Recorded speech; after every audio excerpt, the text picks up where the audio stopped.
Comments on the agenda? We don't have any changes. Okay, seeing none, I'll take it out for public comment. Any comments on our agenda for today? Seeing none, I'll bring it back to the board for a motion. Madam Chair, I move to approve the agenda as presented. Thank you. I have a motion by Commissioner Barnes and a second by Commissioner Hubbs. Vice Chair Barnes. To approve the agenda, all in favor, please say aye. Aye. No. Motion carries 8-0 with Commissioner McNinch absent. Agenda item number 15, member items, announcements, and correspondence. Chair will release informational. Commissioners may present emergent items. No action may be taken by the Commission. Any item requiring Commission action may be scheduled on a future Commission agenda. The Commission will review and may discuss correspondence sent or received by the Commission since the last regular meeting and may provide copies for the exhibit file. Commissioners may provide hard copies of their correspondence for the written record. Correspondence sent or received by Secretary Wasley may also be discussed. Do we have any member items this morning? Secretary Wasley. Thank you, Madam Chair.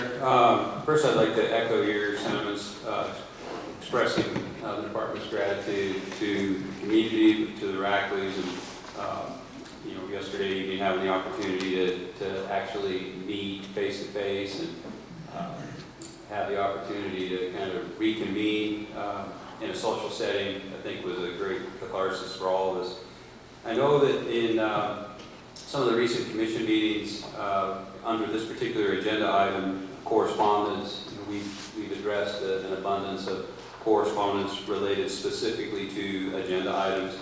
And I've shared that the department receives a great deal of communication and correspondence relative to ongoing department activities. And there is some correspondence, although it's maybe a little bit dated, that we received several months ago. It does acknowledge one particular program and one particular individual. And Madam Chair, with your blessing, I'd like to invite Voting Law Administrator Captain Bowles to perhaps read that letter just as a acknowledgement of the importance of some of the community partnerships and some of the individual cabs and cab members around the state. This is specific to some of the challenges that the department has relative to our capacity, relative to coverage, and our partnership and reliance on some of the cab members, particularly in and around Hawthorne, and Mr. Glenn Bunch and his tireless service in serving that county advisory board in partnership with the department and specific to Walker Lake. So if we may. Of course. Thank you. Thank you, Madam Chair, members of the Commission. This is just one example of 4 or 5 similar letters that we receive annually for Mr. Bunch's service in conducting search and rescue. And this came from a member of the community, just writing to the department in praise of Mr. Bunch and his activities. And we turned this into a press release from August of 2020. And it is an example of the kind of praise that we get from Mr. Bunch quite often. At 7:42 p.m. Saturday, August 15th, 2020, Monroe County Search and Rescue was called out to locate a missing kayaker on Walker Lake from Dayton, Nevada. The life of the missing person, who called 911, was met by Monroe County Under Sheriff Billy Ferguson and Deputy Adam Fortier, and soon Monroe County Search and Rescue personnel were on scene. Being avid kayakers and having kayaked around Lake Tahoe, the wife informed them that she and her husband were out for a day of fun on Walker Lake. They wanted to kayak to the east side of the lake and then back to Sportsman's Beach, where they launched. On their return back to Sportsman's Beach, halfway across the lake, a squall came up, creating rough water and separating her from her husband. She had looked back only to see him tipping over, and he was telling her to go on shore and get help. When she looked back again, she could not see him. It was believed that she was in better condition and had better chances of making shore, which amazingly she did. Upon arriving at shore, she retrieved her cell phone from their vehicle and called 911. Immediately, the Sheriff's Office personnel responded, and search and rescue was called into action, with the rescue boat with 2 SAR members aboard and 16 SAR members on the shore. She told those coming to help that they both were wearing their life jackets. SAR members took positions on both the east and the west sides of the lake looking for any signs of the missing gentleman. One of the most encouraging thought for the searchers was that he was wearing his life jacket. This gave everyone hope that he was still alive and either floating out there in this big lake or that he did in fact make it to shore. Search began on water and on shore when at 9:09 p.m. he was spotted by the boat staff on the shore on the backside. Standing there with his kayak, there was communication between them. Quote, "That was the greatest sound when we heard him call from help." That was elation among the SAR members on the boat and on shore. Now the strategy began of getting the onshore SAR members to the kayaker's location and pick him up and bring him to town. At this time, word was relayed by SAR members with the wife back on the shore at Sportsman's Beach that he had been found and he was okay. Her worst fears were laid to rest. He was alive. She had told SAR members that both she and her husband were cancer survivors and they were two very strong individuals. She had hoped that her husband was alive, and he was. This is an example of the importance for everyone to wear their life jackets anytime they go out on any body of water, especially Walker Lake, to enjoy the day. It could mean the difference of living or dying. This day ended in happiness as the two were reunited back in Hawthorne, and they were able to go back to their home in Dayton together. Hugs and tears of joy took over. It was a good save. Be safe, everyone, and wear your life jacket. It saves lives. Thank you, Madam Chair. Thank you so much. Anything else, Secretary Wellesley? No, ma'am, thank you. All right. Mr. Bunch, thank you, and your team. Madam Chair, I might be remiss if I failed to acknowledge Mr. Bunch's recent assistance of a department employee as well. Our own Deputy Director, Jack Robb, had a family member stranded in Mineral County, and there was some search and rescue of a more informal nature, but just wanted to acknowledge Mr. Bunch and that assistance as well. Thank you, Mr. Bunch. Thank you. Okay, moving on. Agenda item number 16, County Advisory Boards to Manage Wildlife, CAB member items informational. CAB members may present emergent items. No action may be taken by the commission. Any item requiring commission action will be scheduled on a future commission agenda. Do we have any CAB member items? Okay, we do not. Moving right along. Agenda item number 17, status update for greater sage-grouse and their habitat, wildlife staff specialist Sean Espinoza, informational. The Game Division will provide an update on sage-grouse populations throughout their range in Nevada, as well as provide information on habitat conditions, availability, and threats. Madam Chair, if I might just provide a really brief introduction to this topic. This is intended to be a fairly broad and comprehensive overview of the status for sage-grouse and sagebrush, and I just want to add maybe a little background or context as we hear from Staff Specialist Espinoza. When we think about the sagebrush biome, the sagebrush covers 13 western states. Sage-grouse occur in 11 of those states. Nevada has been one of the strongholds for sage-grouse. When we talk about the status of sage-grouse, it's evaluated on the range-wide status of that species across those 11 states. There are two very small, distinct population segments, one being the bi-state between California and Nevada, the other being the Gunnison population in Colorado. Nevada, Wyoming, and Montana have the majority of the sage-grouse throughout that range-wide distribution. But this is really a sagebrush topic. We know that we have less than 50% of the sagebrush that once occupied the range across those 13 states. And we know that there are over 350 species that occur in this biome. And so as we talk about sage-grouse, we talk about sagebrush, I think it's important to kind of view sage-grouse maybe as a bellwether for a lot of other species that are dependent on this ecosystem. And I just briefly want to address the notion of captive rearing, which has been brought up in Wyoming. I know at least one commissioner has been asked a question about captive rearing, and there's a lot of nuance to mating that involves a lot of natural selection for this species. But at the end of the day, even if all that were able to be overcome and we were able to successfully capture breed, hatch, and rear young without the presence of the sagebrush on which this species depends. As a sagebrush obligate, it wouldn't realize the benefits, the intended benefits. So just want to provide that as a brief backdrop, and I know Sean has a great deal of information here, and I look forward to hearing it. Thanks. Thank you for that preface, Secretary Walsley.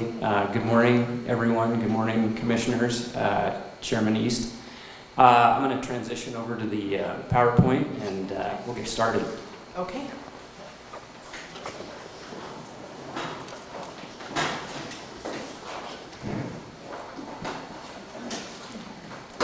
Okay, can you all hear me okay? Excellent. Okay, so this presentation's basically going to be in two different parts. So the first part, we're essentially going to talk about the recent open file report that came out by the USGS, and a pretty comprehensive deep dive into sage-grouse populations across the range.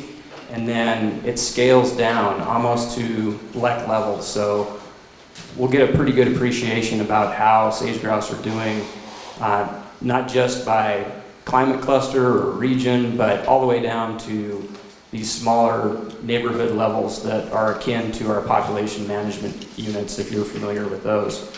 And then we'll transition into kind of the state of sage-grouse in Nevada in terms of the threats that the Great Basin is facing and the state of Nevada is facing.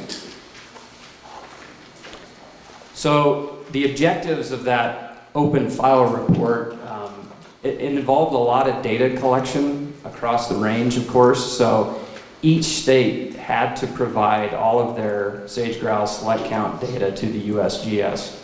And one of the first objectives of this effort was to develop a range-wide database, which we hadn't had before. Each state was basically managing their own databases and not really sharing that information into a broader effort. So we got that accomplished during this effort, which was, I'll show you here in a minute, the enormity of that database. The next was to develop sort of these different spatial scales of analysis.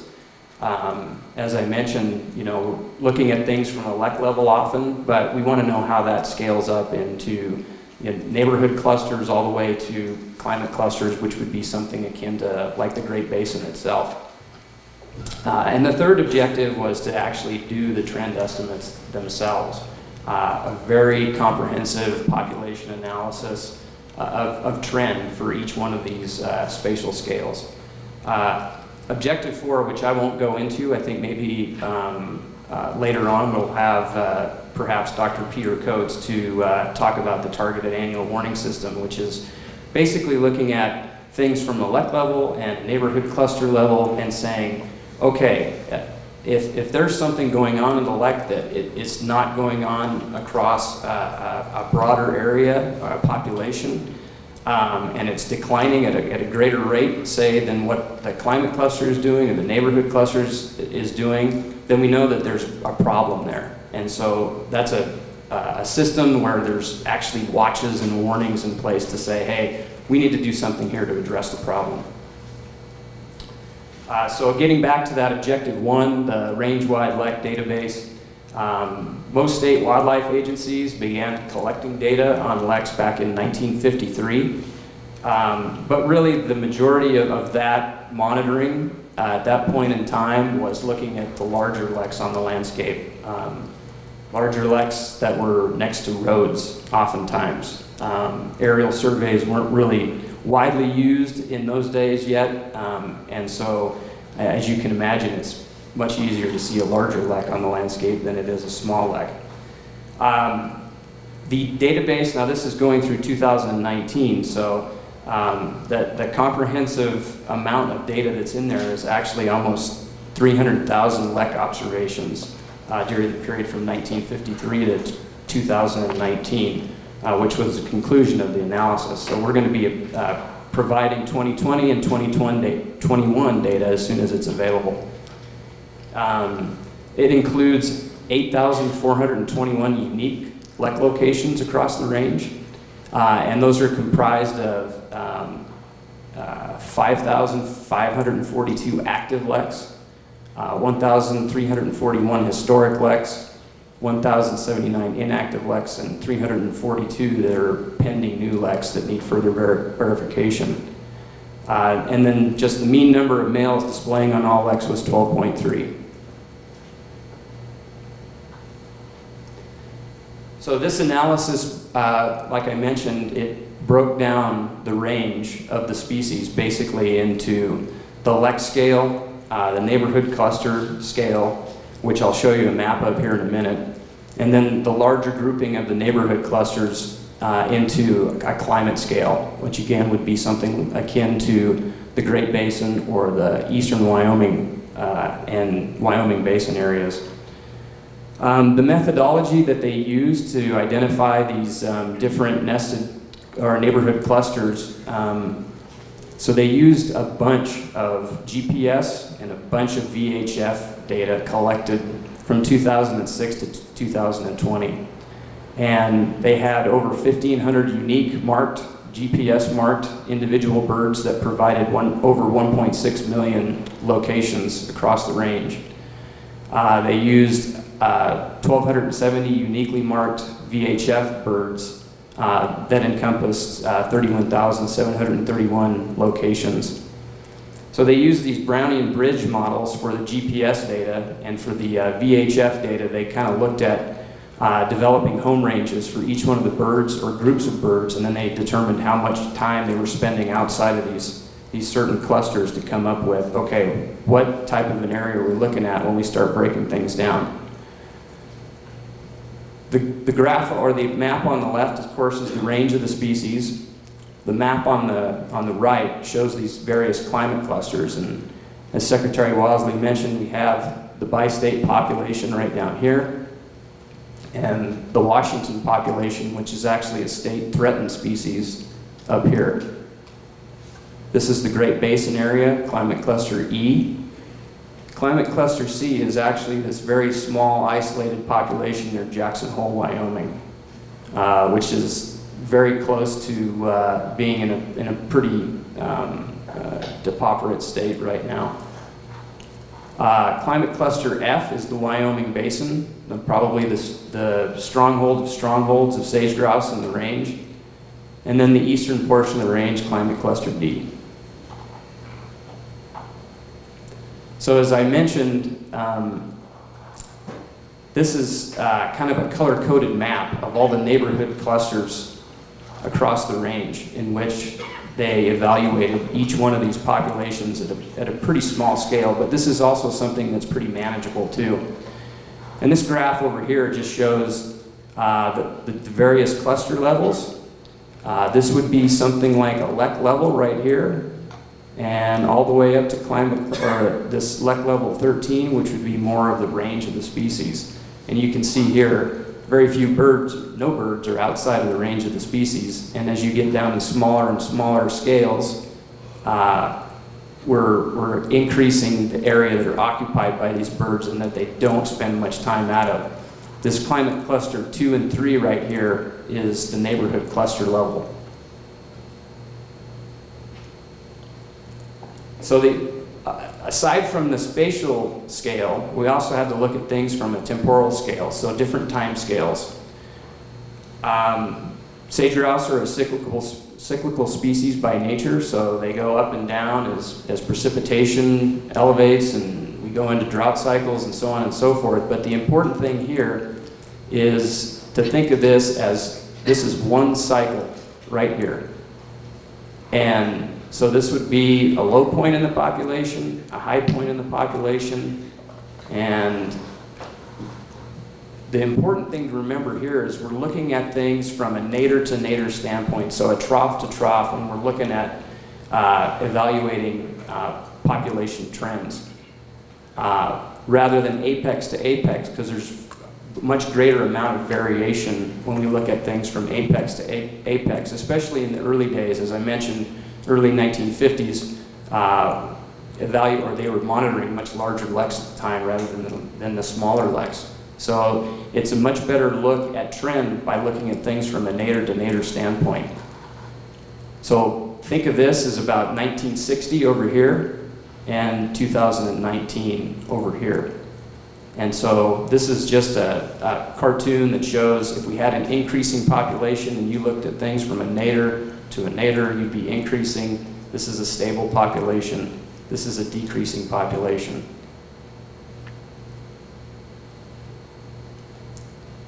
So these are the results for the range-wide status in terms of population trends. These graphs here are essentially the same, but different temporal scales are added to these down here. The long-term population growth rate for the range of the species is 0.969. We want to be above 1. 1 is a stable number. I'm sure you've heard the estimates of lambda, perhaps from mule deer presentations. But this essentially says that we're declining at a rate of about 3.1% per year. That equates over that time frame. You wouldn't think that that means that much, but over that long-term time frame, from 1960 to 2019, that's an 80.7% decline range-wide. If we look at it from a midterm population growth rate standpoint of 33 years, that did not change. It remained the same, 0.969. And then a short term, so the last 17 years, we actually see that the decline is not as great, so it's leveled out a bit. The same thing for the more recent cycle, so that's one cycle nadir to nadir, 0.977. So basically a 2.3% annual rate of decline over the most recent cycle. And this is how we're doing in the Great Basin. Long term, 0.971, so it's pretty similar. We can kind of see that graph here looks pretty similar, you know, pretty high numbers of birds in the 60s and 70s, and then we reached a point at about 1984, 85, where we were starting to get below that long-term mean in population growth rate. We'll come back to this, but this was kind of an interesting year, 1985. We actually, as a department, closed the season in 1985 for sage-grouse and then reopened it once populations began to increase here. But then we experienced a decline and it never got back to this long-term mean. The medium term, 0.974 rate of decline, still not much different than what's going on range-wide. And then here, the short-term population growth rate of 0.968, so a decline of 42% over that short term. But more recently, in the last cycle, which was 2014 to 2019, our population growth rate is 0.949, which is pretty striking. So here's a comparison of how we're doing, how we're measuring up against some of the other states. Really, the only state that had a population growth rate above 1 was Wyoming. And we actually, pretty close in Montana, but still not above 1. And that was mainly this area of Wyoming here, the Wyoming Basin, a little bit here. The eastern portion of the range really is kind of drugged down by this area here. That's the Powder River Basin. And if anything, any of you know Wyoming very well, and eastern Wyoming, that is oil and gas central out there. There's pretty dense well pads out there, lots of roads, transmission lines, and that really is the driving factor for why this population is doing as poorly as it is. So bringing things back home a little bit, these are our lek counts for the last 20 years, essentially. This shaded area right here is actually our production, which is measured from the wings that come from our harvest. And what you'll note here is that when you get a high production year, you really don't realize that in let counts until about 1 to 2 years after that high production rate. Once that production starts to dive down a little bit, you start to see kind of a decline that happens in the let counts as well. And you see that here also. Another thing that we're looking at over time is what's going on with our recruitment and production. If you look at it by decade, we're kind of stepping down in terms of our recruitment. There'll be a slide at the end of the presentation that has some kind of striking resemblance to what's going on with mule deer as well.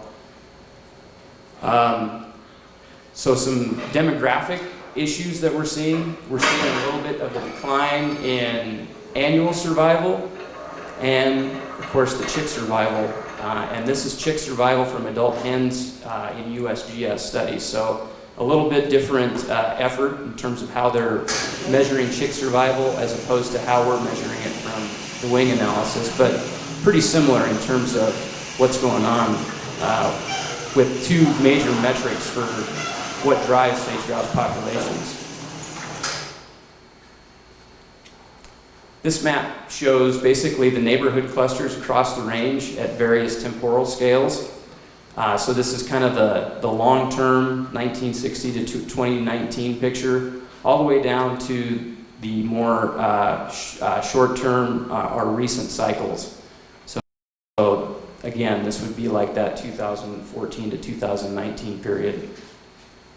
We see periods in here where we've got populations that are doing okay, almost whatever scale you look at, but none as good as what we see here for the Wyoming Basin and then a portion of eastern Montana. A lot of effort has been placed in eastern Montana with NRCS, Sage-Grouse initiative, projects that have taken place and different management perspectives. But remember that climate cluster D that was over here is more driven by what's going on here in the Powder River Basin. So we can switch gears a little bit now and talk about some specific threats to sage-grouse habitats here in Nevada. And first and foremost that everybody always thinks of is fire and the cheatgrass cycle that emerges from that. So we did just a quick analysis of how much burned area we have in Nevada within our priority habitats, which are this red color here, and then also the general habitat management area. The priority habitat is really more of the higher density population areas, breeding habitat. It's somewhat lek driven. And then our general habitats are, less revolved around breeding habitats. Could include some fall and winter habitats as well. But over the course of the last 20 to 30 years, out of the 11.5 million acres of priority habitat in the state, 2.7 million, 2.8 million acres have burned. So we're looking at an effect of about over 24% of the state's priority habitat has been affected by wildfire. Within general stored, but in large part, we've got some emerging analysis coming from USGS that suggests basically that about 10 to 20% of any fire could be expected to be restored or naturally go back to kind of a healthy quality habitat. USGS also did an analysis, and this is basically looking at lek trends for every lek that's burned over. But what they found was every increase in 10 square kilometer of burned area decreased our lambda rate by 2.1%.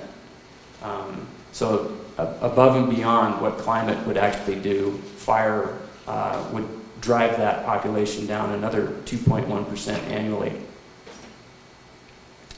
Conifer encroachment. This is probably the threat in many states that's probably most well addressed, I would say, for where conifer does occur. But Throughout history, Tausch and Nowak found that PJ woodlands expanded by as much as 3 times since the Little Ice Age, and more recently by as much as about 10 times since the 1800s. Much effort has been placed into conifer removal, particularly around lek sites, nesting, breeding habitat, and there has been some success.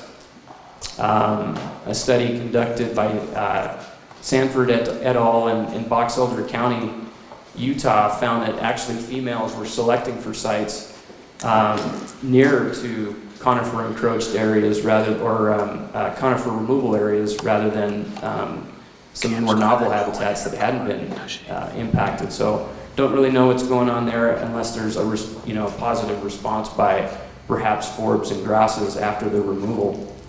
And then in Oregon, Severson, who actually was with the USGS, found positive trends in juniper treatment areas relative to control sites, with results showing over a 6.6% increase in annual female survival and an 18% increase in nest survival post-removal. So that has some promise. Another threat that we see in Nevada and is continuing to emerge is mining activity. Since 2010, 570 mine plans have been authorized within priority habitat management area. Not all of those will become mines, but they're approved, so they could be developed. And you can see the concentration of where that action is occurring. Most of it is, well, this is the Carlin Trend here. So most of that is developed. But this Battle Mountain Trend here is ongoing development and further development.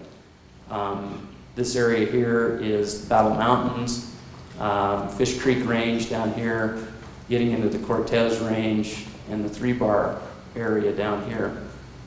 So definitely an area of high risk to sage-grouse. Oftentimes what we hear is that the footprint is small for mining, the actual footprint of the mine itself. However, it's oftentimes the indirect effects, the effects of the road, the amount of noise that the mine creates on the landscape that disturbs, and eventually some of these leks just are abandoned over time with all that activity going on. 83 mine plans are pending authorization in priority habitat management areas, so potential for upping that number. Within general habitat, 220 mine plans have been authorized since 2010. And this is an area that I'll be working with Dr. Peter Coates on in the near future to try and address in terms of researching the effects of across the state. Another thing associated with mining is exploration. This is a little bit tougher to analyze on the landscape just because really we only get a good idea of anything that's over 5 acres in terms of exploration. Anything under 5 acres is notice level, and we don't really get any documentation of that.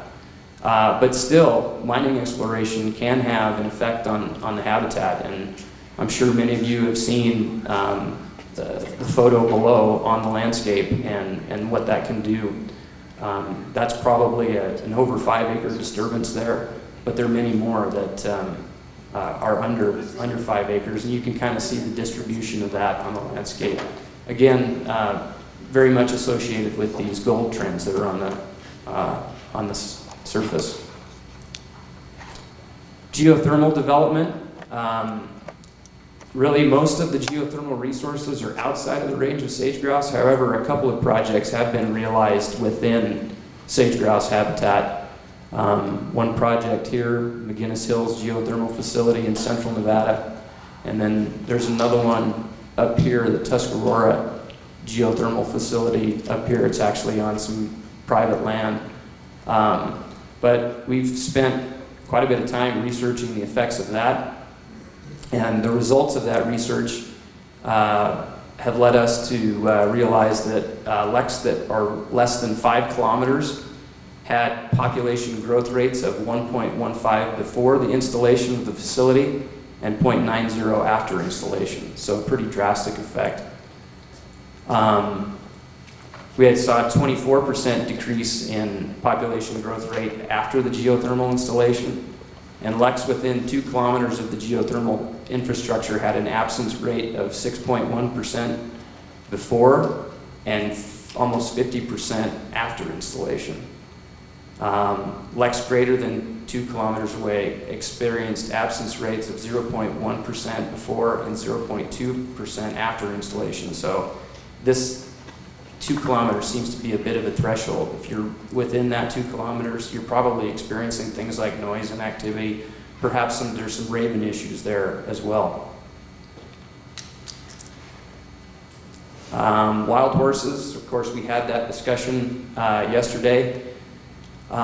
These are the herd management areas placed over priority habitat, and you can see, especially in this area here, there's a lot of overlap. This shading indicates how much over appropriate management level each one of these herd management area is at. So this crosshatch here is actually 400% over AML. Probably some very negative impacts in central Nevada. We have 83 different herd management areas across the state, encompassing 15.7 million acres. There's only 16 herd management areas that are at appropriate management level. Nevada's appropriate management level on the low end is about 7,000 horses. And the high end is almost 12,000 horses. Our current estimate as of March of 2021 is almost 45,000 horses. Recent research has been conducted on the effects of horses on sage-grouse, particularly with lekking activity. And this is through observation with double-blind observers on the landscape. Lek activity was 5 times more likely on leks where native ungulates were present, so meaning things like pronghorn and mule deer.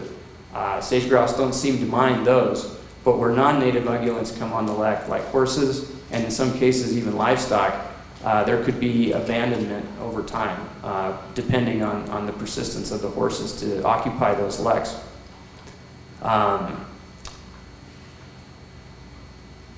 For every 50% increase over appropriate management level, USGS found that there was a resultant decline in sage-grouse of 2.6 annually.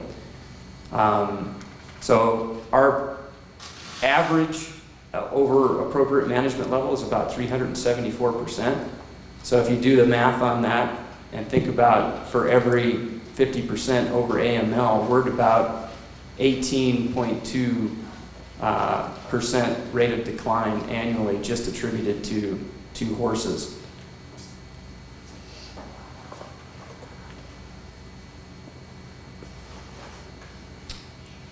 Livestock grazing, these are just the allotments, which we had the presentation from Dr. Philip Street yesterday. These are the allotments on the landscape. And I'll just quickly mention again that the effects that we're finding on livestock grazing really revolve around chick survival. We didn't see any effect on nest survival, and the effect here was not as great as what we saw for horses.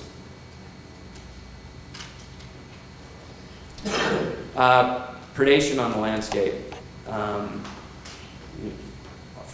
an adult standpoint, everything from golden eagles to bobcats to coyotes. And I just put this video in here. This is a lek survey that we were conducting in Eureka County in 2019, and there was a coyote leaving with one of the attendees of one of the leks. Adult predation by these larger mammalian predators certainly takes place on the landscape. But one of the other things that has become a more common and increasing threat on the landscape is common ravens. We've seen increases of upwards of 600% in the Great Basin. We're trying to develop some tools to address that, but basically an increase of 1 raven per 10 kilometers transect equated to about a 7.4% increase in the odds of a sage-grouse nest failure. And I'll just point to this graph right here. This is sort of a threshold right here. 0.4 ravens per square kilometer is really, once you get above that, you're really driving sage-grouse nest success down. And we have a lot of study sites now that are exceeding that threshold. So not only are they faced with compromised resources out on the landscape, with fire, conifer encroachment, and some of those natural things, as well as just disturbance, now they've got to face a pretty effective nest predator as well. This basically is a map showing, it's a heat map of raven density across the state. And you can see here how raven densities are kind of following that I-80 corridor. Highway corridors, such as the highway to Wild Horse, this is 93 going up towards Jackpot, Jackpot landfill, a lot of subsidized resources in this area, and then agricultural areas, particularly things like agricultural pivots. And then the Mojave Desert, landfills around Vegas, we see movement of birds that we have GPS marked down to these areas, as well as even birds that are going into walnut orchards in California. Something that's probably subsidizing ravens the most on the landscape are transmission lines. We spent a significant amount of time from 2003 all the way through 2012 researching the effects of the Falcon to Gondar transmission line on the landscape. And basically, you know, you can think of the footprint itself maybe being somewhat of a threat, but it's really when birds are using these as perches and nesting substrate. And what we found was the effect was all the way out to 12.5 kilometers away from that transmission line, having an effect on nest survival. There's some other metrics too, other survival rates that were affected as well, but this one was the most effective, or affected.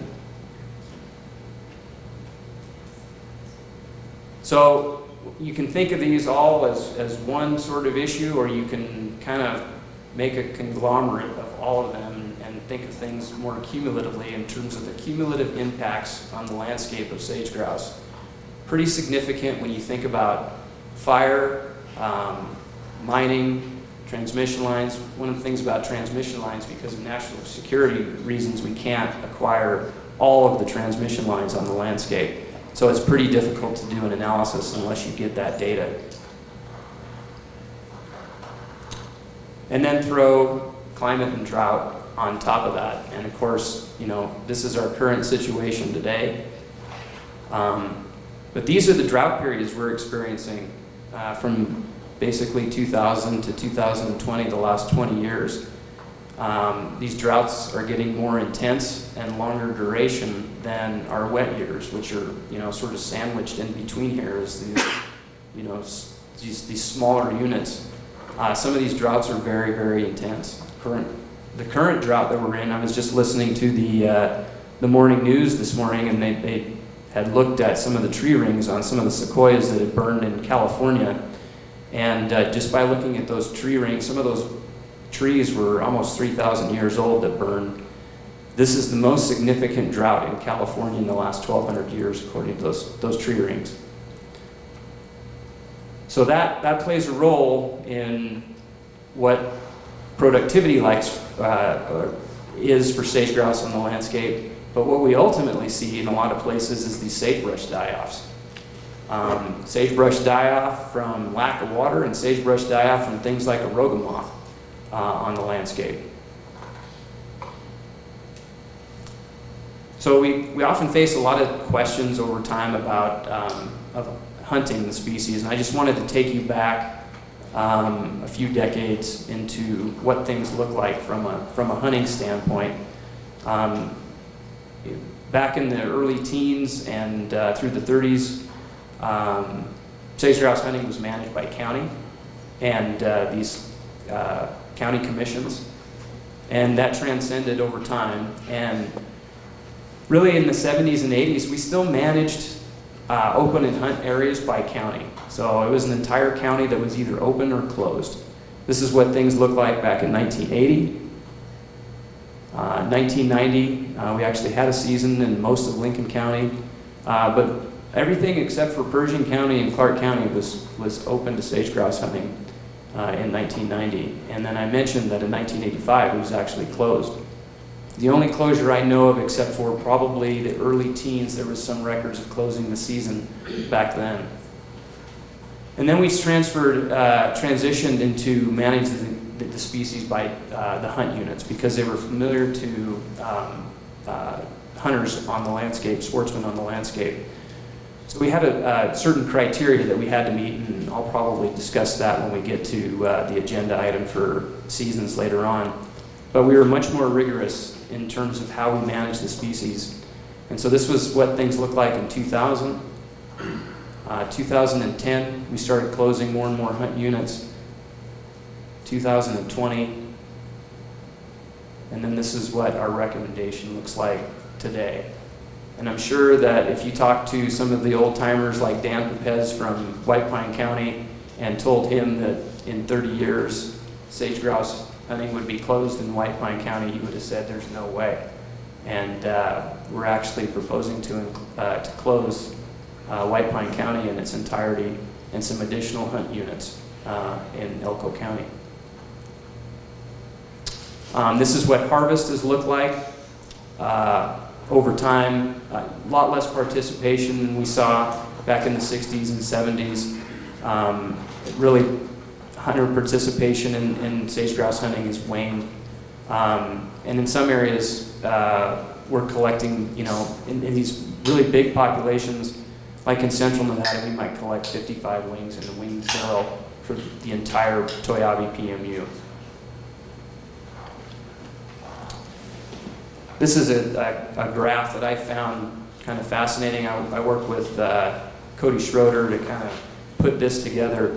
What it shows here is our production estimates for mule deer fawns as observed in the fall. That's the blue line here, or the mean of the points. And this is the spring observed fawn ratio. So we obviously lose fawns over the winter. And then this is sage-grouse productivity during that same time frame. It's showing a little steeper decline, but very, very similar to what's going on with production for fawn recruitment as well.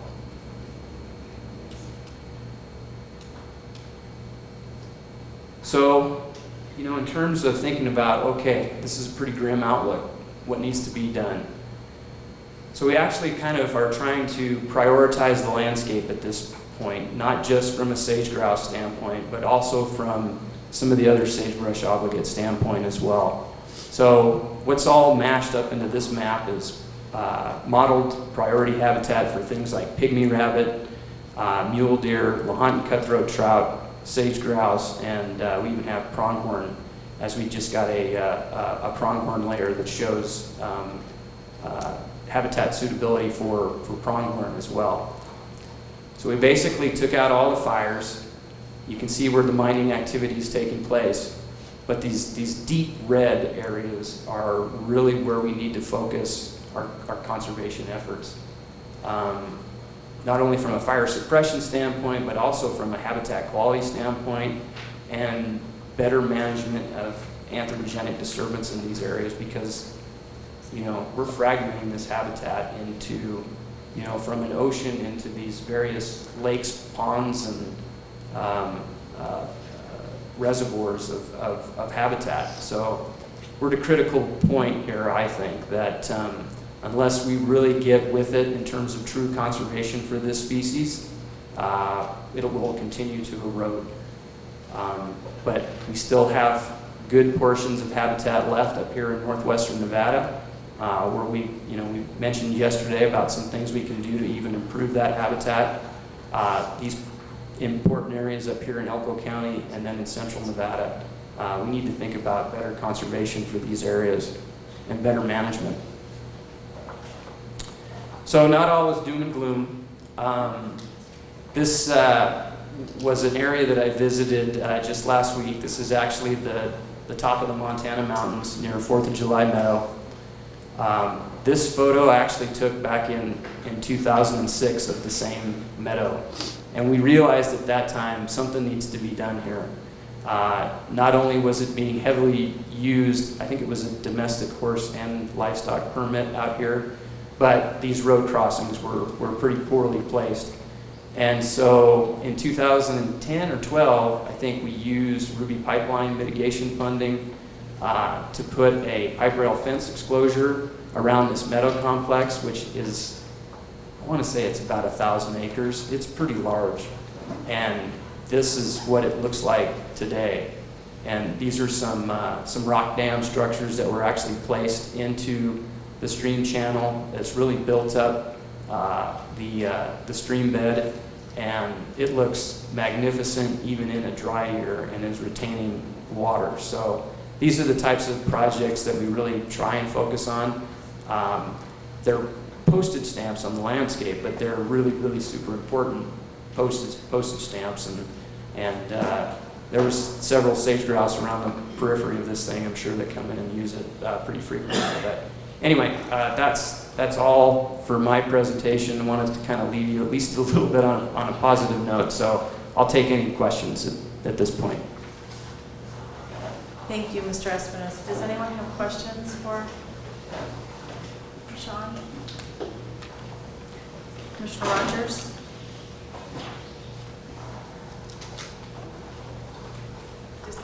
There you go. There, I think it works. No, that was outstanding, Mr. Espinosa. I thought that was very informative and educational for myself.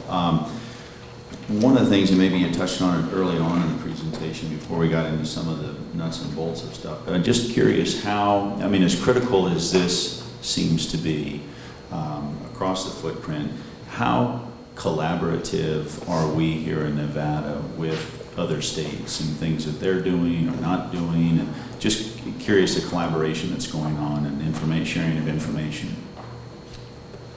Thank you for the question, Sean Espinosa, for the record. So there's pretty significant amount of information exchange that takes place today. We just had a sage-grouse symposium, sage and Colombian sharp-tailed grouse symposium, which is held every 2 years. And this was the 32nd one. And over 3 days, there was 60 talks on both of those species, including Gunnison sage-grouse. So the amount of research and effort that's going into the habitat and the species is significant. A lot of information sharing that takes place. It's almost to the point, though, where it's hard to comprehend. And there's so many models and tools out there that it almost boggles the mind for a manager that might be sitting in a field office or a district office to kind of pull all that together and say, okay, what should I be focusing on, and what are my resources, and how can I most appropriately get this done on the landscape? It's certainly gotten, eons better than what it was 20 years ago, for example, and we're getting more effective. But it's really a matter of capacity within the federal land management agencies. It's a matter of our capacity and funding resources. Is there any one of the other states, Wyoming, Montana, Colorado, that are having resounding success in any of those particular areas? Well, like I mentioned in that one slide that showed Montana, that was doing quite well. I mentioned that Sage-Grouse initiative effort. NRCS is really focused up there. There's some CRP focus as well. And they have what's seemingly right now a fairly effective mitigation strategy. But let's face it, they've got a much more resilient landscape. They've got precipitation on their side. So they've got some leeway. They've got room for error, where we don't quite have as much room for error in a less resilient landscape where we're faced with cheatgrass issues and other invasive species and, just precipitation, lack of precipitation. Wyoming has a pretty effective density disturbance calculation tool where, they limit disturbance to 3% within any of their core areas. So nobody can develop in those core areas once that 3% cap is met. If a developer wanted to go in, it would have to restore habitat elsewhere before it could come into the core and drive that up or down, that cap level. So that seems to be pretty effective as well. There's some things happening in Oregon, like their Sage-Con effort, and that's more of a Great Basin centric effort where they're actually using some of their local volunteer firefighters to more effectively tackle fires and get initial attack using surplus equipment. The ranching community up there is really on that, and that seems to be pretty effective at managing fire in that landscape. So leaving it to the folks that are out there on the ground and then waiting for that assistance to come at a greater level if needed. So there's some examples out there of success. I have a quick follow-up and then I'll come over here. The strategy that you just mentioned in Wyoming, where is that managed from? Is that at a higher level?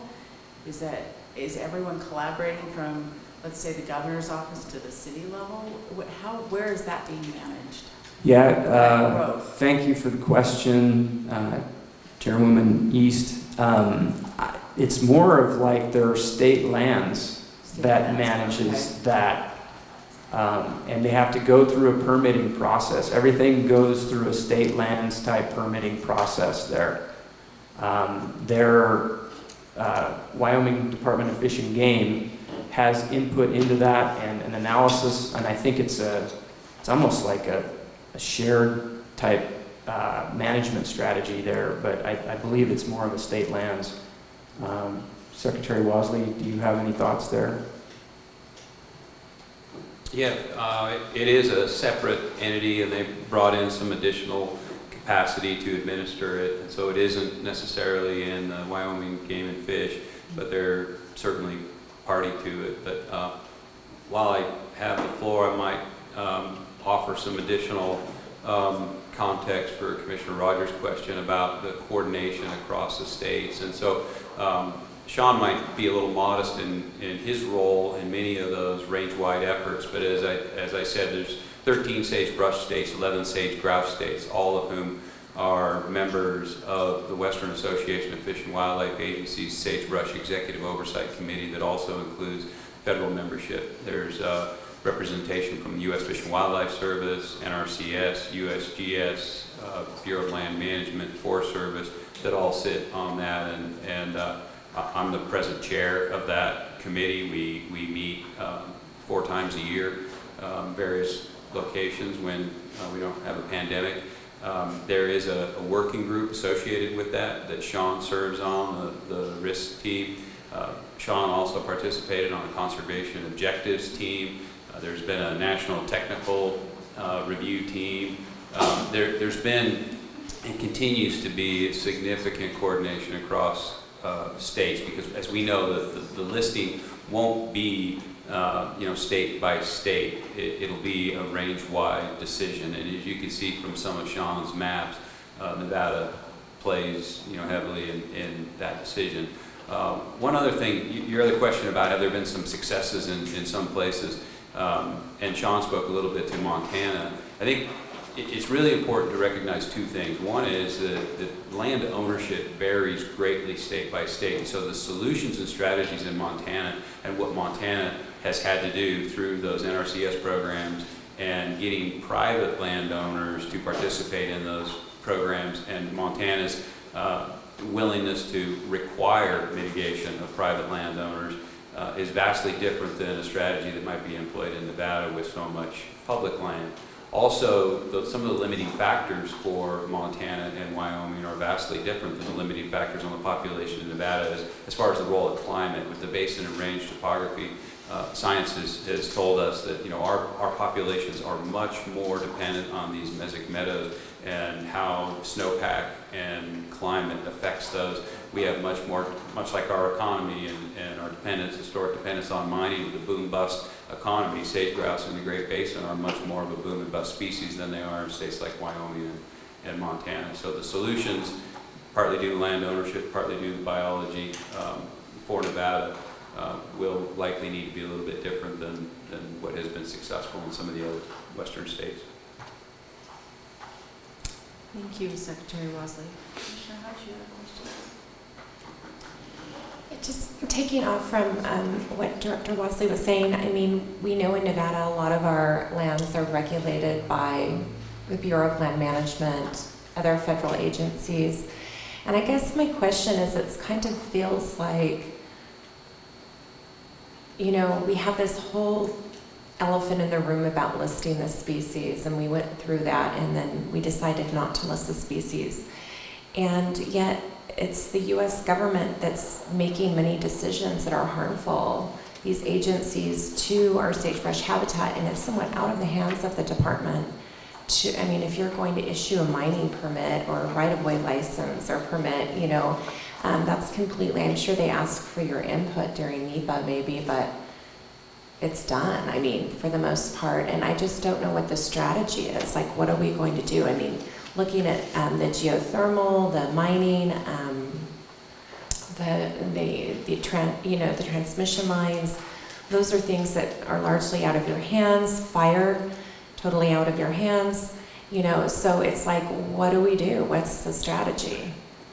I think it's a really complex question, but what is the strategy? Thank you for the question, Commissioner Hubbs. That's on the minds of everybody right now. And there is a sagebrush conservation strategy that was largely led by Western Association of Fish and Wildlife Agencies. Phase 1 of that is complete. And that was basically an analysis of anything and everything to do about sagebrush across its natural range. Phase 2 is going to be, okay, how are we going to conserve what's left? How are we going to improve it, and how can we grow it? And so there's some questions being posed now by WAFWA to people that are interested in, from a local level all the way up to research standpoint, okay, should this be a federally led effort? Should this be a governor-led effort? Or should this be a non-governmental organization-led effort? I struggle with that a little bit in terms of which one might be the most appropriate or should be a hybrid of various. Honestly, we've had a governor-led effort in many states. It's led to some mitigation programs that we probably wouldn't have had otherwise, and equals the playing field for anyone who wants to operate in sage-grouse habitat. But in terms of getting an uplift, conserving habitat, we're not there yet, obviously. So I'm thinking that some sort of hybrid between a federally led and an NGO-led effort is necessary, but you're absolutely right. Unless the Bureau of Land Management gets serious about sage-grouse conservation, we're dead in the water. We don't have a management authority unless it's a wildlife management area that we have that's state held. This is federally managed land that we're talking about. There's some important private lands that we can work with private landowners on and get some gains, as we discussed yesterday. But the tide needs to turn from a federal perspective, and we saw over the last 4 to 5 years what has happened in sage-grouse habitat is something that I've not seen in my career in terms of the level of activity from a mining standpoint to whoever wants to operate on the landscape. I mean, it has been a deluge, and kudos to our habitat division for everything that they do and the work that they do, because it's almost like you don't know where to turn when you go to work. There's an issue every day, and you're thinking to yourself, that probably isn't good, and you fight like hell to stop something in some places, and it doesn't work. And that is the most difficult thing about this job.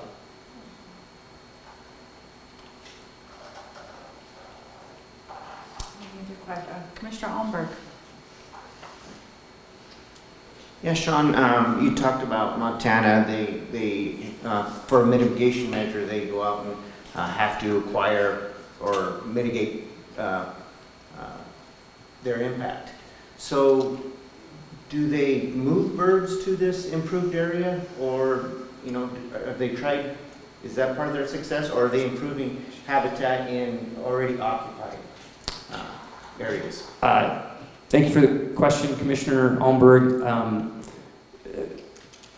Not necessarily in Montana. That's pretty high density population of birds, and they readily kind of move from adjacent areas back into habitats that, you know, transition from, you know, sod busting was a big deal in Montana, so they converted it to agriculture. But in a lot of cases, they're transitioning back. We took a tour up in Montana for the Sage-Grouse workshop 4 years ago, and what some of the producers up there were finding was that from a livestock perspective, when they went back to native range, they were actually gaining more weight with their cows and their calves by going back to that, rather than more of a crop-centric type business model. So that seemed to work for a lot of operators up there, going back to a natural landscape. And once that happened, I mean, you had these patches of birds that were here and there, but they just reoccupied those sites on their own. Neighboring North Dakota conducted a translocation just here recently, and actually moving broods, hens with broods from Wyoming to North Dakota, as well as adults. But and that population in North Dakota was just about extirpated. So the translocation seems to have worked and held on to that portion of the range, which is right up against Montana. So on Montana side, they really haven't done any translocations, at least that I'm aware of. Other questions for Mr. Espinoza? We talked last night a little bit about translocations within Nevada. Can you maybe enlighten all of us a little bit on that? Sure. Thank you for the question. Again, Chairwoman East. So really the issue with translocations is, well, now, you know, where do you take them from when populations are, you know, kind of at a minimum in some of these areas? But if you don't have habitat quality where you're putting them, then you're just basically feeding the predators that might be out there, in essence. You know, we've seen that, of course, with chucker and captive rearing of sage-grouse. It can be successful, but once you release those birds into a natural habitat, they don't have a predator aversion. And I don't know what it is from a standpoint of passing things on from mom to chick, but that sort of behavior that's acquired over time is not something that you can teach in a zoo or a lab. So oftentimes what happens is you release birds and you see significant mortality. The only effort that I really know of where there's captive rearing and release is going on in Alberta right now. You know, we're kind of watching that closely. There's been some mild success there, but they're also experiencing some pretty high mortality post-release. But essentially, like what Secretary Wasley mentioned is, you know, you could go out and release 30 sage-grouse into a parking lot and they'll be there for a few days and that's going to be about it. We've done that work before. We've done it in the Humboldt range, just out by Rye Patch. We did a 3 or 4 year release program into the Humboldts, and you know, by and large, it probably wasn't all that successful. Okay, any other questions? Commissioner House? So I know, again, the elephant in the room, but so what is the likelihood that they're going to petition? Obviously, I know there's lawsuits underway, but like, let's go over that. Let's figure out, I mean, what is the likelihood that it may be listed? I mean, because the numbers don't demonstrate that there may not be a need, at least from the data we saw today. It looks like there might be a need. And I mean, the good side about that for the species is that they will have their habitat protected. I think that the types of use that we're seeing will be much more scrutinized. And so potentially it could be helpful for the species, but we know then obviously that's hard for our economy, for the people of Nevada that depend or need the use of this land, so on and so forth. But at some point, I'm just wondering, I mean, there is a reason to list. If like you can't keep the numbers above lambda, they're gonna continue to go down, then we're just saying, okay, they're gonna die out. But I mean, that's the long-term trend that we're seeing in case. So I guess what my point is like, where are we at now? I'd like to talk about that, like really, to figure out if there's another solution other than potentially just finding critical habitat for them and saying this is it, nobody gets to upset this habitat anymore. Yeah, thanks for the question, Commissioner Hubbs. We'll see another listing effort here probably very soon, but there was a rider placed on a defense spending bill that basically did not allow the Fish and Wildlife Service to list sage-grouse, and at least until after 2022. I think post-2022 we'll see a petition to list again from whether it's Center for Biological Diversity or Western Watersheds or a conglomeration of those groups. I'm sure that we'll see that again. There's two sides to the listing coin. You mentioned protection of habitat, which can occur, but then B, once you list the species and you have critical habitat, then if you want to go in and do some restoration work or you want to do some enhancement work, that affects that ability to do those sorts of things. So that's the kind of catch-22 that we often worry about. After a fire, perhaps, I can't tell you if it's designated critical habitat, if we could go in there and do active restoration and seeding. Probably so, but maybe not. And then, there's always the desert tortoise situation that I look at in terms of how effective that's been at conserving desert tortoise. And probably not very good. There's a lot of things that happen in tortoise habitat that probably shouldn't, and it's an endangered species. So there's that to think about too. But, and the walls are closing in, and I'm not sure, where that threshold might be, but I know that the needle, if you look at it, we're moving towards a listing rather than away from a listing. I think there was a point probably in 2010-ish where I would have said we're kind of moving the other way, but we've got that thing pegged to the right now, so.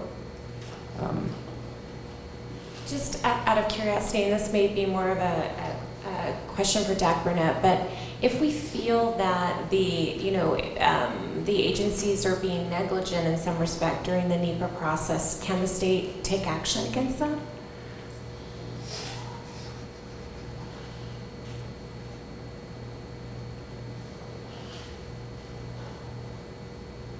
Sorry, I wasn't here yesterday. I don't know how to with this mic, obviously. It's been a while. Yeah, so that's a tough question. Essentially, we have the bi-state sage-grouse petition that, the ruling recently in which the decision by the USGS was that the animal not be listed, the bird not be listed, and we're supporting an effort by USGS to defend a lawsuit there as it relates to listing decisions. In terms of affirmatively going the other way, there's not much that the state can do. I know on a daily basis I deal with issues that involve coordination between NDOW and BLM all the time. I know NEPA evaluations involve coordinated action between NDOW and BLM. There's not much that the state can do as it relates to forcing the hand of the federal government on conservation issues. It's not owned by us. It's not a property of the state of Nevada. Obviously, you have federal statute that comes into play as it relates to endangered species, that sort of thing. But not much the state can do or state agencies can do. And I think Director Wasley can probably speak to this, but I think just the opposite is really what the states want to do, and that is work with the Department of the Interior, work with these agencies to make good things happen, especially as it relates to the sage-grouse that we heard today.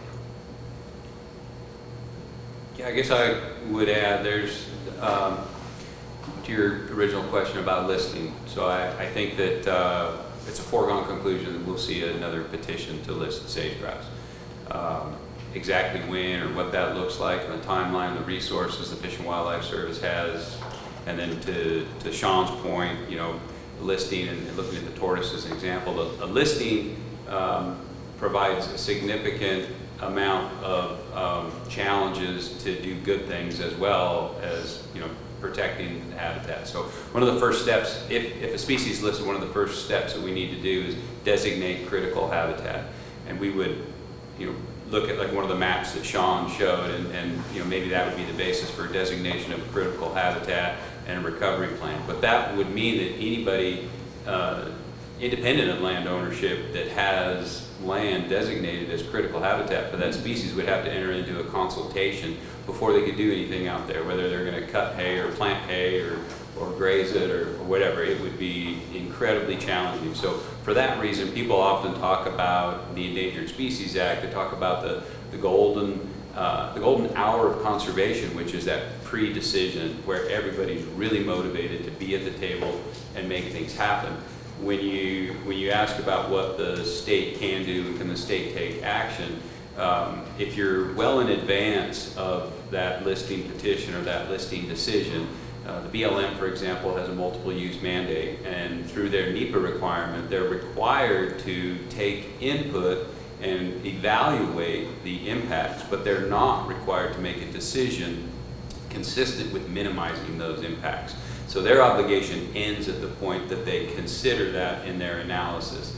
If they continue to go forward with a decision that, you know, we in fact realize those impacts that the State Wildlife Agency suggested might occur or would occur, you know, we can continue to hold that up and say, see, we told you, but that's not very, very comforting. And one of the ironies here to me is that, so you have the Department of Interior, in which the Bureau of Land Management is housed, as well as the U.S. Fish and Wildlife Service, who is tasked with administering the Endangered Species Act.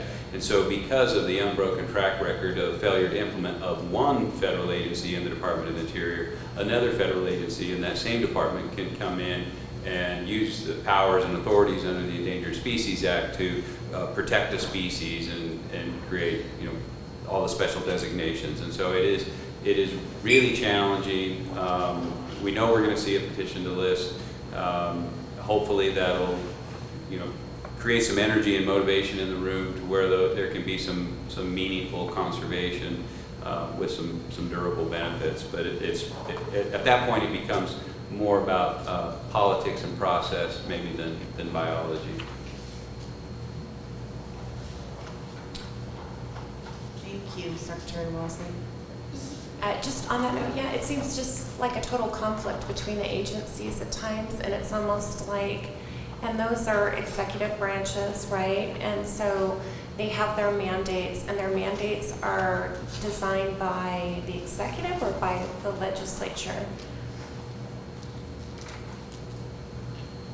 They're part of the executive branch. Their budgets are proposed by the president, but then acted upon by Congress. So their authorities and funding are under the purview of Congress. So their mandate, like when we're talking about the multiple use mandate, is derived from Congress? Yeah. Okay, so then maybe that's where they need to start to, I mean, if we don't want to go the full like throttle with the listing, which is horrible, I think, for a lot of people, but sometimes the last resort for our wildlife, is why would they not modify mandate to BLM in a case like this and say in these areas where we have potential need in the future for listing if it doesn't get cured or better, this is a higher priority, and therefore we utilize another strategy under NEPA for these analyses. It just seems crazy. And that's exactly what happened with the land use plan process in 2015, and it was the creation of those plans to specifically address sage-grouse needs on the landscape, and the Fish and Wildlife Service's contention that those plans were binding and enforceable that led the Secretary of Interior to claim that protection under the Endangered Species Act for sage-grouse in 2015 was not warranted because of a binding and enforceable land use plan that would guide the BLM in their actions on the landscape. I think that the... Okay, but if it's binding and enforceable, why aren't they enforcing it? That's the question.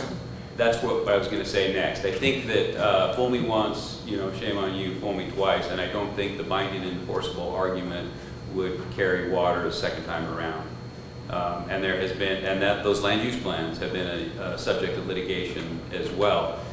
They were changed during the Trump administration to 2019 land use plan, and then Judge Windmill said they didn't do adequate NEPA, and that rolled back to the 2015 land use plan. And so that puts the BLM in the difficult spot of which land use plan, and when a project proponent, a mining company, geothermal, whatever comes in, what plan do they adhere to, and it depends on when they file their plan of operations. And this is where it gets way more difficult in terms of process and politics than biology. But you're exactly right. That's exactly what they try to do, and it's exactly what makes the most sense. And I feel pretty confident that that is exactly what will happen this time, but the challenge will be in trying to get people to accept the notion that the plans are binding and enforceable given the track record of the last land use plans. Okay. Thank you for that information. Very helpful. Is that it for, okay. Great.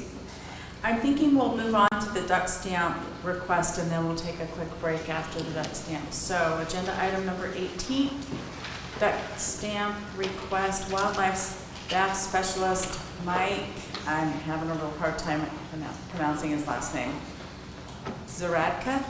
Oh, I did. And Habitat Division Administrator Alan Janae. The commission will review and take action to approve up to $118,600 for projects submitted for FY 2022 funding from the duck stamp account. The specific duck stamp projects that may be approved are listed below. Carson Lake and Pasture Infrastructure Improvement, $40,000. Ducks Unlimited Wetlands Conservation Support FY 22, $10,000. Eastern Complex Weed Control, $10,000. Key Pittman Wildlife Management Area Wildlife Food Plots, $2,600. Mason Valley Wildlife Management Area Prescribed Burn, $20,000. Stillwater National Wildlife Refuge Water Conveyance Improvement Projects, $20,000. And Washoe Dam Repairs, $16,000. Mr. Janae. Great, thank you. For the record, Alan Janae, Habitat Division Administrator. So we're here to consider those duck stamp requests. Before you guys get started, we just wanted to give you an update as far as the balance in the duck stamp account. There is a correction that was in the duck stamp report. There was a correction to a project amount for the Washoe Dam. Originally there was a submission of $8,000 and then I corrected the price of $16,000. So basically what we've done is the highlighted number of proposed projects is what's reflected in the support material of $118,600, and that affected the changing estimated balance at the end of FY 22, which we just decreased by $8,000, and then the account balance less previous obligations, which would take it down to $240. If you guys approved everything, and these are with estimates of revenue that are generated off of previous year's sales license sales because we don't know exactly, the fiscal year hasn't ended, so we don't know what the total is, so we estimate based off the previous year. So this is a very close approximate, and if you remember back to Jack Rob's presentation on license sales and tag applications this year, we expect that there will be a slight increase, and so there will probably even be a little bit greater revenue. So looking over the projects that we submitted to you, I can either walk through those projects specifically, or if you would like, we could just answer any questions if the commission was sufficient in their understanding of the projects based off the support material. Okay. I think that's probably fine. Does anyone, if we don't have questions, maybe we'll walk through. Okay. Does anyone have questions for Mr. Janae? Okay, we don't have questions. All right. Alright. You bet. Talk I'll through just a very few. quickly Okay. walk us through this. So Carson Lake and pasture, pasture infrastructure improvement, that's for basically water control structures, cattle guards. As you will recall, this year Carson Lake and pasture transferred to the state of Nevada, and so we're basically looking at trying to do some improvements out there to try to upgrade the property based on our ownership and the transfer of that property from Bureau of Reclamation. So we've got a number of head gates, water control structures, and cattle guards that we'll be trying to improve out there, as well as a fence that, if you remember back to the big flood, there was a livestock division fence out there that actually was pulled up because the posts floated basically because of the flood. So that's basically a project looking to improve Carson Lake and pasture. Ducks Unlimited Wetlands Conservation Support in the amount of $10,000. That goes to Ducks Unlimited to try to improve the situation of the nesting habitats up in Canada. And this specifically goes to Alberta because based on the science, we see a large number of those birds that actually migrate through Nevada. So this is to try to improve the production up in Canada. The Eastern Complex Weed Control, that's an aggregation of funds that we pull together to try to do weed abatement on our wildlife management properties. We hire the Tri-County Weed Association that we work with. It's a collaborative process. They spay a bunch of different properties, but it gives us the ability to hire some really good people and do some good things. Keep Hitman WMA food plots, that's for food plots. It's a combined project with some other funds from Upland Game Stamp as well, and it's all about trying to put some better forage species on the area. Mason Valley Wildlife Mason Valley Wildlife Management Area, prescribed burn 20,000. That's about conducting a burn out there to try to again increase production in the pond series. Stillwater National Wildlife Refuge Conveyance Improvement Project. This is to help with some improvements there. It's a joint project with Fish and Wildlife Service, Ducks Unlimited. I believe Dream Tag is actually going to come into this. I'm sorry, I'm not keeping up on the screen, but it's basically to put in a pump to assist with water management levels out at Stillwater. And then the Washoe Dam repairs, this is a proposal for partial funding to do an investigation. There is a dam structure, glorified head gate, that is downstream of the old Highway 395 that has had maintenance issues in the past and needs to be replaced for dam safety. And so we're working with state parks, the conservation districts, and others to try to do an investigation to figure out the engineering to try to replace that dam so that we can, see the consistency in the management of strips, which is that land, that wetland between Little Washoe and Big Washoe Lake. Well, right now it really doesn't look like much. On most years it does. So that's an overview of the projects. If you have any more specific questions, I can address those. Any questions for Mr. Janae? Seeing none, this is an action item. We'll take it out to public comment. Cab, comment first, please.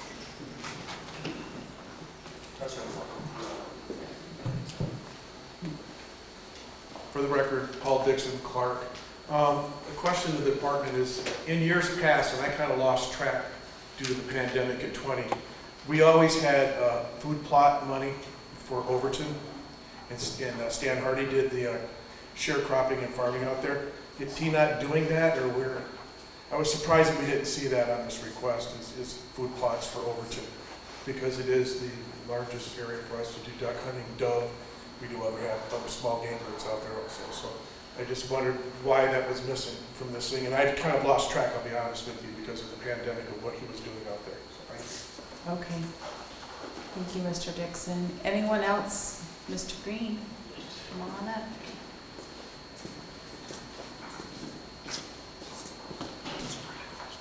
See if I can get this right today. Gene Green, Carson Cab, Madam Chair and Commissioners.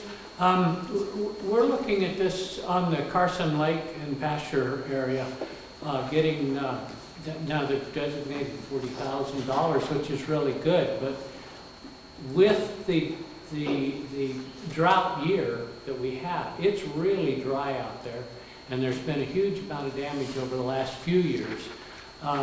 It might be a perfect year to add a little more to that and do more repair out there and correction of some of the damage that's happened over the last few years, especially with the levees and things like that. We've had several complaints from the people who go out there to hunt that can't even get to places they used to hunt. And we know this is a big step forward, but especially in a drought year when there's not going to be the water in the way, might be an ideal time to add a little bit to that. Okay, thank you for your comment. Any other cab comment? Public comment? Okay, we'll bring it back to the commission. Mr. Janae, can you maybe address the two questions from the cabs? Sure. The Overton food plot and the Carson Lake and pasture, maybe an increase in dollars? Yeah, so we do, this is not totally comprehensive of all the work that we do. We have, federal grant funds that support our wildlife management areas, and so we make an assessment based on, needs, and, the sharecropping at Overton will continue.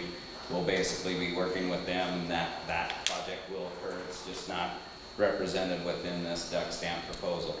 As far as Carson Lake and pasture, very similar story is that this is only a small match portion that we bring into the whole scheme of how we're going to fund things out there. We have got a long list of items that we're going to go try to conquer on Carson Lake and pasture, and this is just, we want to represent that we're actually doing some work out there and bring some of the match to that grant, but this is by no means the entirety of what we're going to do at Carson Lake and pasture. So we're going to use this as a piece of the funding, and we'll be using quite a bit more wildlife or sport fish restoration funds out there as well. Okay, thank you for that. Any other questions or a motion to approve? Madam Chair, just clarification to add to Alan's point on those dollar amounts. So that match is the 3-to-1 match. So you can look at that total amount right there, 118.6, and multiply that by 4 to get the total amount. So that 40,000 at Carson Lake quickly becomes 160,000, if my math is right, with 120,000 federal dollars. So yeah, this is the required non-federal portion. So each of these, I believe all of these expenditures are eligible as matched for federal dollars. Okay, thank you for that. Okay, do we have a motion? Commissioner Hobbs? Okay. Yes, I'd like to make a motion to accept the duck stamp request for this upcoming year. Is that correct? 2021? 2022. 2022, my apologies, as presented. Okay, thank you. Okay, so we have a motion by Commissioner Hobbs and a second by Vice Chair Barnes to approve the duck stamp request. All in favor, say aye. Aye. Opposed? Motion carries 8-0 with Commissioner McNinch absent. Thank you, Mr. Janae. Let's take a quick break and we'll come back to number 19. So it's essentially 10:40. Let's come back at 10:55. Take a 15-minute